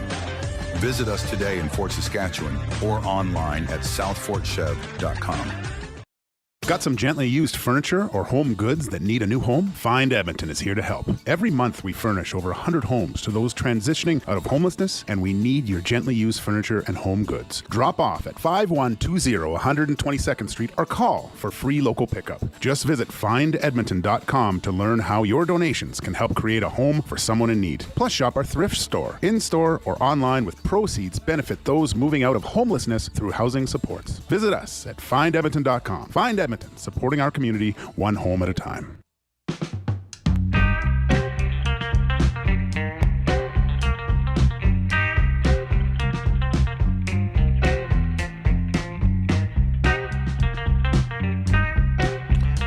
.226, welcome back to EST Afternoons, live from the William Huff Studios here on the west side of the city. How you doing on this Monday? It's game day. It's early. Nice. The days will be longer. Oh yeah. Yeah. How about that? Yeah, that's gonna be nice. I love it. Yeah. Oh, it's like when you got home during the winter, 4:30, it's already dark. Oh, it's just the worst. It is the worst. Yeah, you really got to enjoy it now, right? You make sure that what I enjoy mostly, well, not mostly, but one of the perks is being able to walk my dog late and it's warm out and sunny. Like south side where I live, it's so nice once it's warm out. There's so many kids, everyone's barbecuing, everyone's outside. It's great. What was it? So like a lot of the Elks players that are from the States, they couldn't believe how light it was here. Yeah. Like when people from Chile come to, they're like, how's it 10:30 and it's still light out? I'm like, that's Canada for you. Rip City Steps. The Canadian government should pay Coop to travel around the USA to show how nice Canadians are. Oh my gosh. Oh, and Alicia says, Zach, how was the Tyler the Creator concert? Oh, yeah. Thanks for asking. No, it was really good. I mean, he's a rapper, right? Most times rappers, they could do it really cheap when they go up on stage, just basically do karaoke of their own songs. Yeah.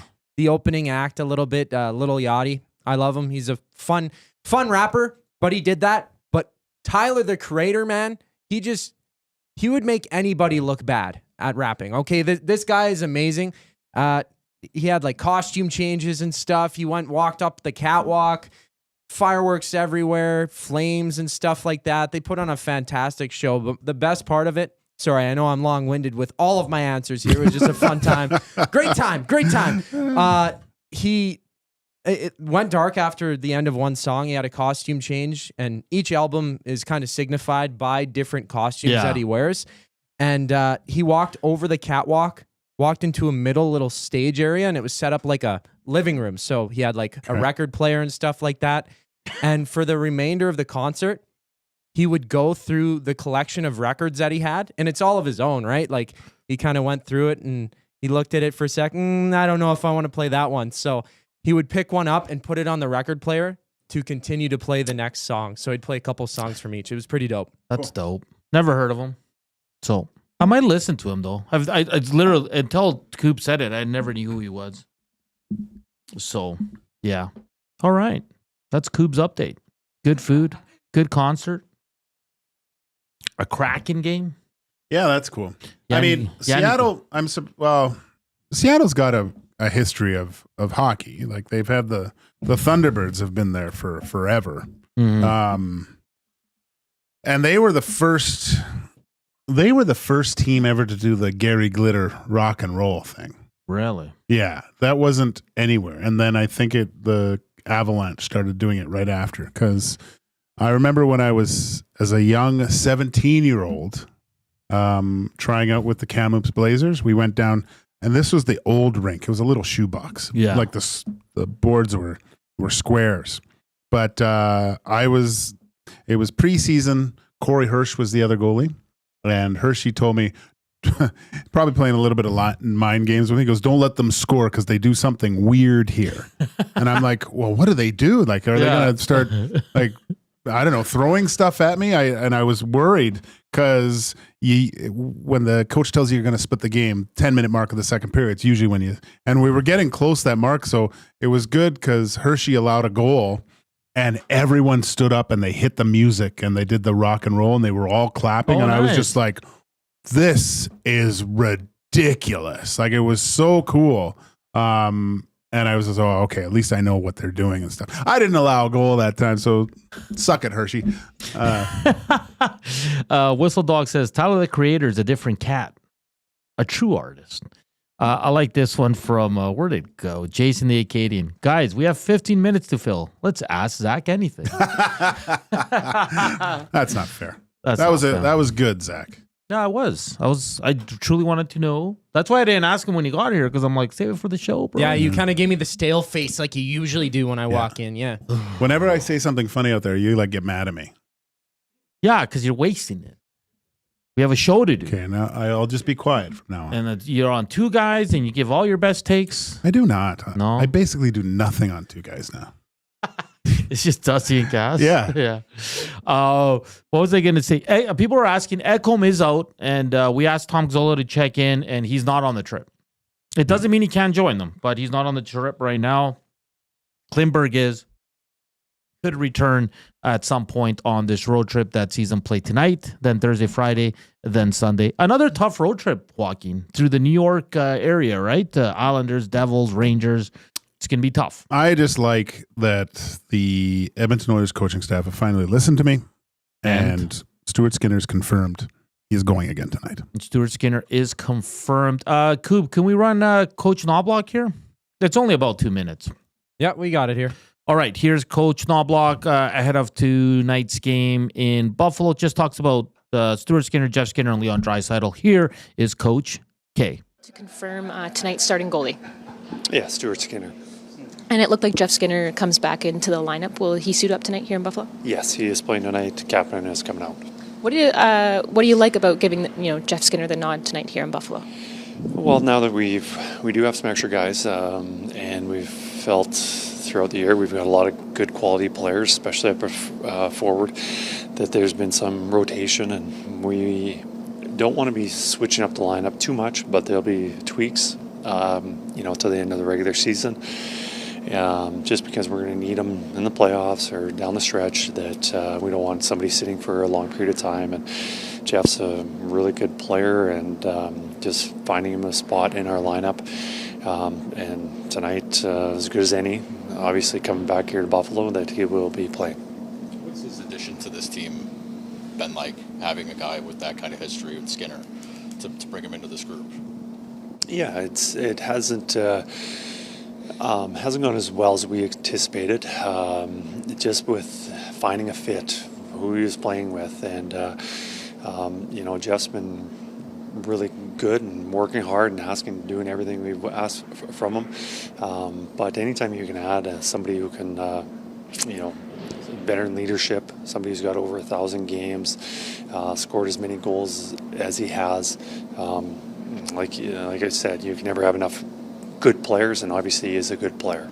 Kris, you got points from Draisaitl in 22 out of the last 23, but what's it like when you have an elite player like that who's able to just have that kind of consistency night after night after night and produce? He has been outstanding all year, and he really took his game to another level. I know when McDavid got an injury early in the year, a Columbus game, and he was out for 3 or 4 games.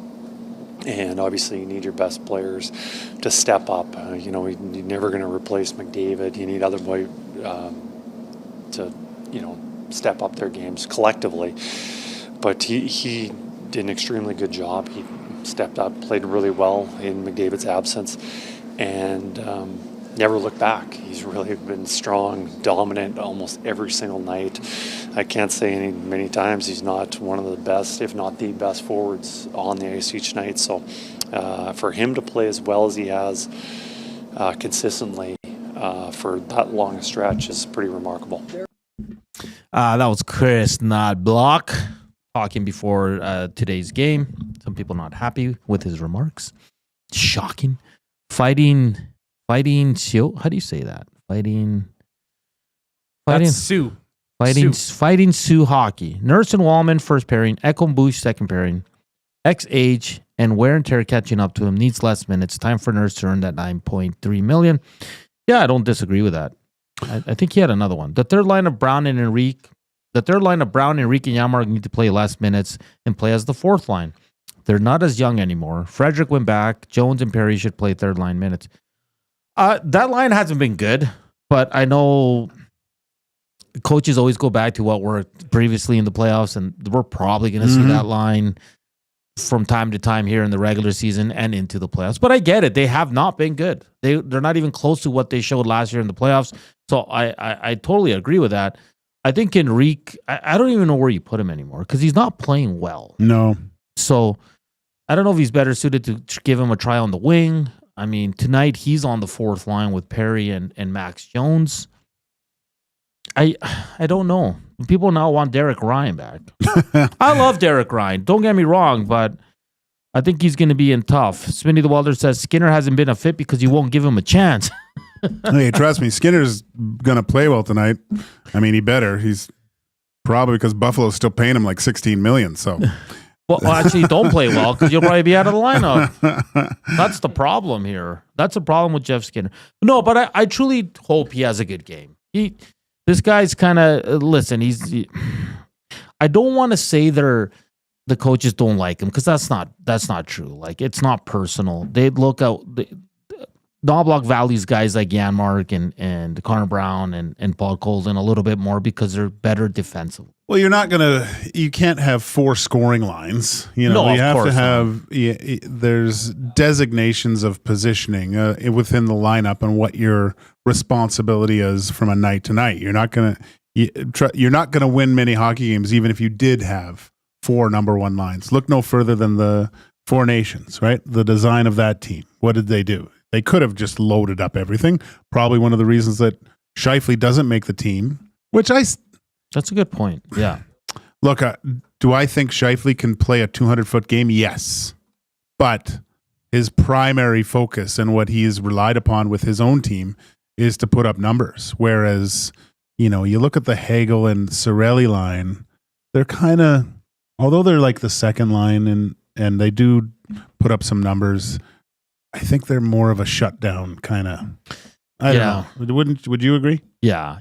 And listen, I don't think he's gotten I don't think Jeff Skinner's been given a real chance in the top 6, a real run.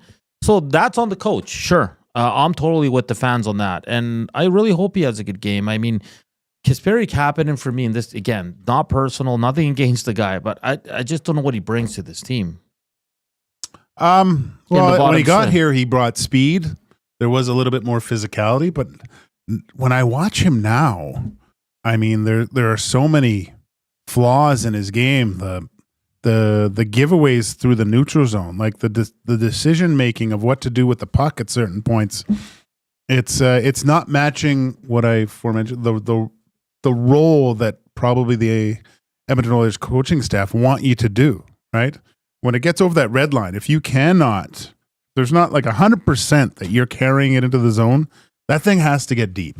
Yeah, you know, that you have to be game management, puck management, whatever it is. But the decision making of Kapanen over the last, I would say, month has been far from what it was when he initially got here. Because I remember going, "Oh my gosh, there's really something to this there." guy." Yeah. So the mindset of a guy coming into a team is, I just got to play well. I just got to do, and it simplified his game. But I think now that as time goes on, I gotta contribute in this game. I gotta put up points and stuff. And so your total focus is, if he just played a straightforward, grind 'em, easy. I'm not going to say easy because it's very difficult, but I think you would probably get not only a better Kasperi Kapanen, but a guy that you would see in the lineup more consistently.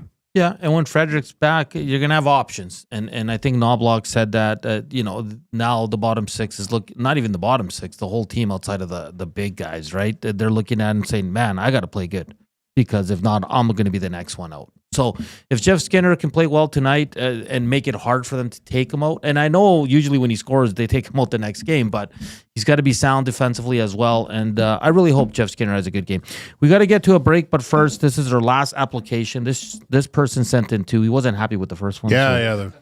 So he sent in a second one. He said, what makes me worthy of joining over anyone else? I could say that I'm looking forward to using my years and years of knowledge and fan experience to kick your asses up and down the front straight. But the reality is that a fantasy pool of any kind is just as dependent on luck as it is knowledge. Still, though, all the way up and down the front straight. Do I want to brag about how knowledgeable I am? Meh, not really. I'm too far down the runway to really care about showing off. At the end of the day, I am no more worthy of being admitted than anyone else. Would it be a lot of fun? Absolutely. But if I'm not admitted to the league, I'll still be a passionate fan no matter what. I kind of like that. Yeah. Trying to pull at the heartstrings. Yeah, a lot of you are. A lot of you are. I like it. Are you? Whoever sent in an application, how excited are you? It's like a nervous feeling like, hey, is my name going to be called tomorrow? Yeah. And remember, there's responsibility too. Yeah, now you got to pay attention. And if you're not selected, you can send your complaints to Joaquin Gage. No?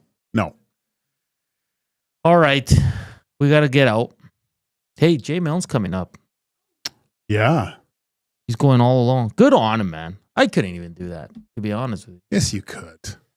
I couldn't. I know that. Jay's. Sorry. Go ahead. Go ahead. No, you go. No, Jay's come in and done like two guys with me. Oh, yeah, he's great. And I'm like, how are you doing this? Because I'm the host with the least. You're the host with the most. Oh, I don't know about that. Portion of this hour brought to you by the Canadian Brewhouse. This St. Patrick's Day, the Canadian Brewhouse is giving you your shot at winning a trip for two to Ireland. Plus, enjoy Guinness and green beer specials. So drink up, enter to win, and let the luck of the Irish do its thing. Up next, we're going to kind of go all around. I got some cool little tidbits as well here as we get you ready for the Wilkins Show with only Jay Milne coming up from 3 to 4. Then it's the GCL Oil Stream pregame show from 4 to 5. And then Jay Milne will jump on and take you right up until 6 p.m. We're back after the break. Here's Coob with your sports update.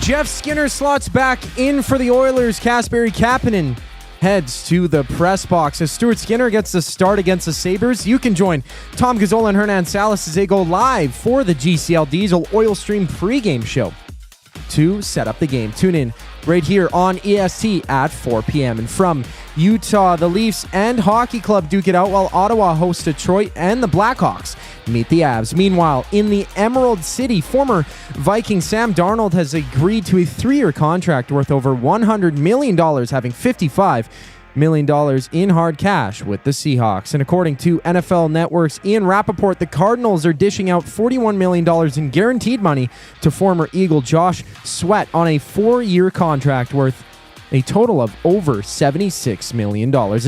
A dozen games fills out the NBA schedule. Toronto welcomes in Washington. The Lakers hit the road in Brooklyn as the Nuggets battle the Thunder. And for the Jays, they dropped a 8-3 decision to the Astros. Toronto faces Minnesota tomorrow. The final segment of EST Afternoons brings us back on the other side of the break. I'm Zachary Kubish, keeping you up to date. 2 guys and a goalie. Instead of asking someone off the draw, Don't give them an option. Make them come to just you. run somebody. Make them come to you. Go spray the goalie, hit a guy late. Go run somebody and make Anderson deal with you. And turn around, drop your gloves, and say, come get some. 2 guys and a goalie, presented by GS Construction. Tuesday and Thursday afternoons at noon, only on Edmonton Sports Talk, your clear choice for Edmonton sports. Your home for live music and great performances is the River Cree Resort and Casino.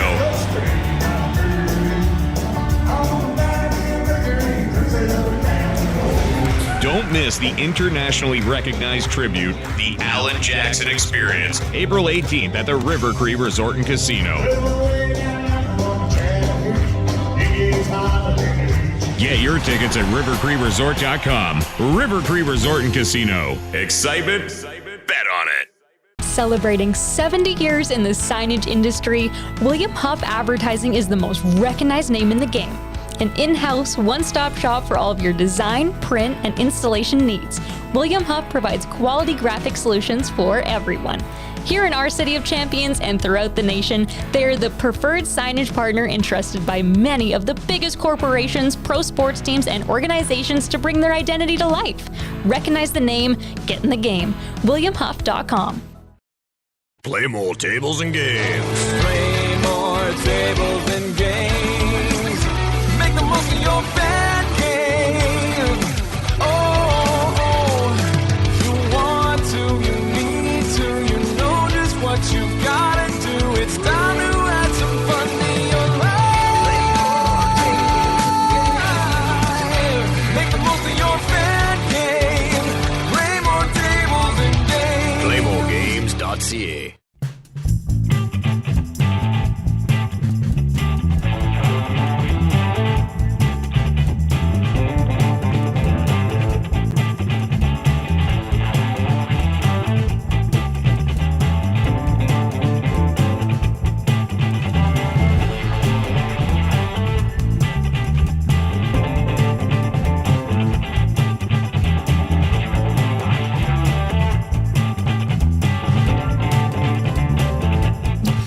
.246, welcome back to EST Afternoons here on Edmonton Sports Talk. We have hit 100 thumbs up. It was a grind, but we got there. Thank you, Nasties. You the best.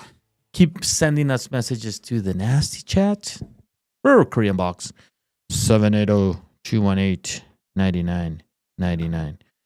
Gager, did you know today's national? Actually, I'm going to give you a hint. Okay. Here we go.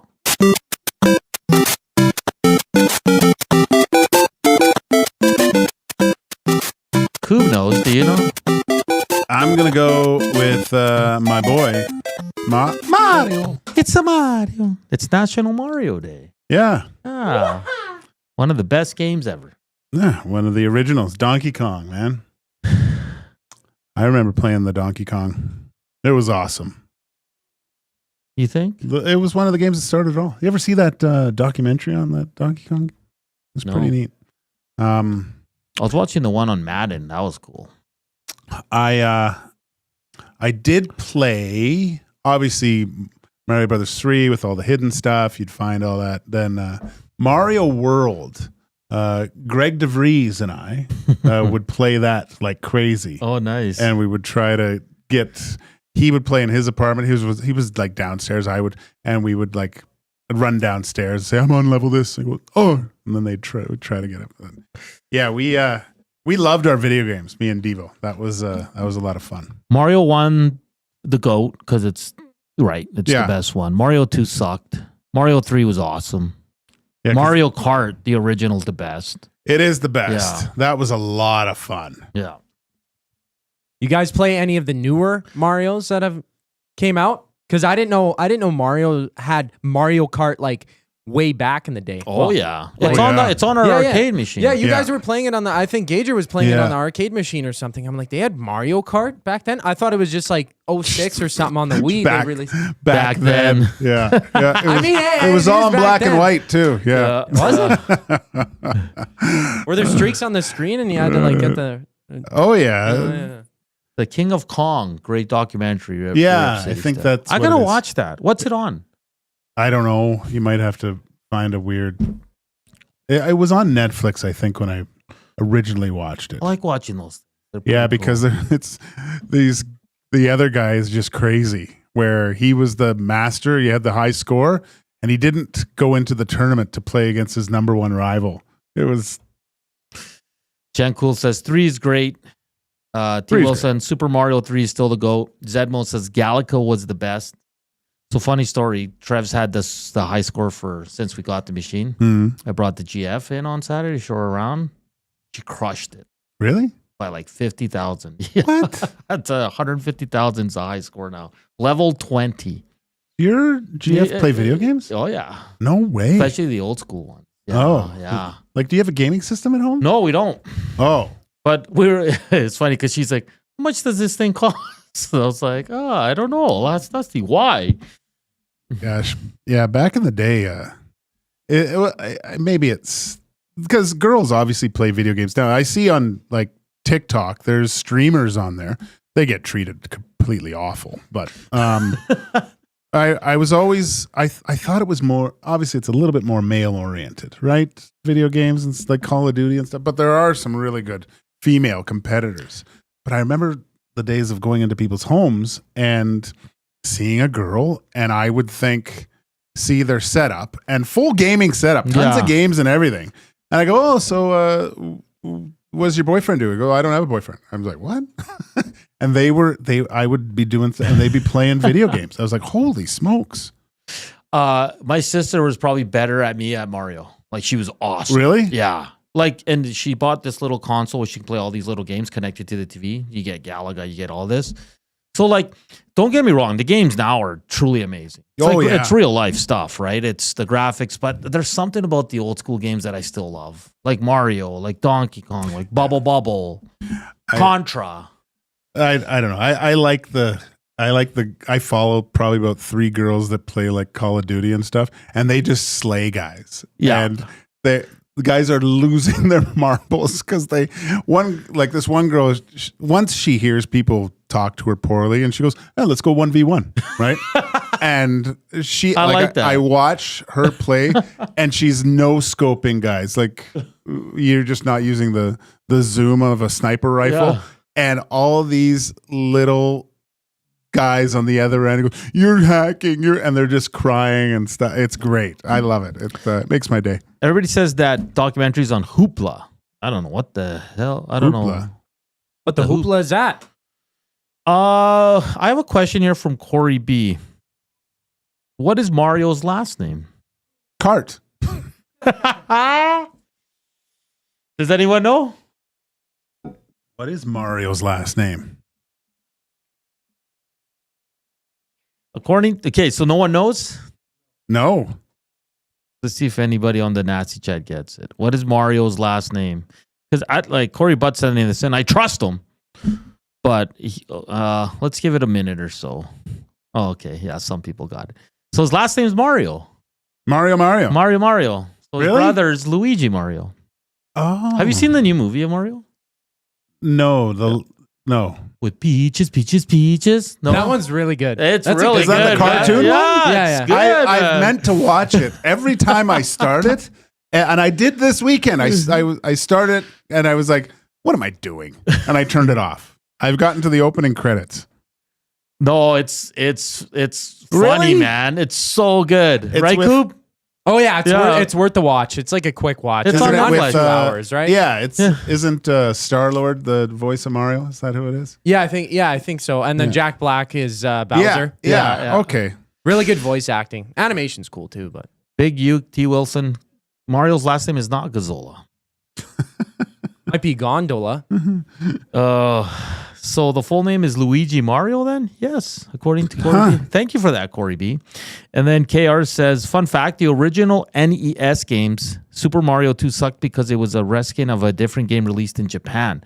Super Mario 3 is technically Super Mario 2. Look at that. Wow. Look at that.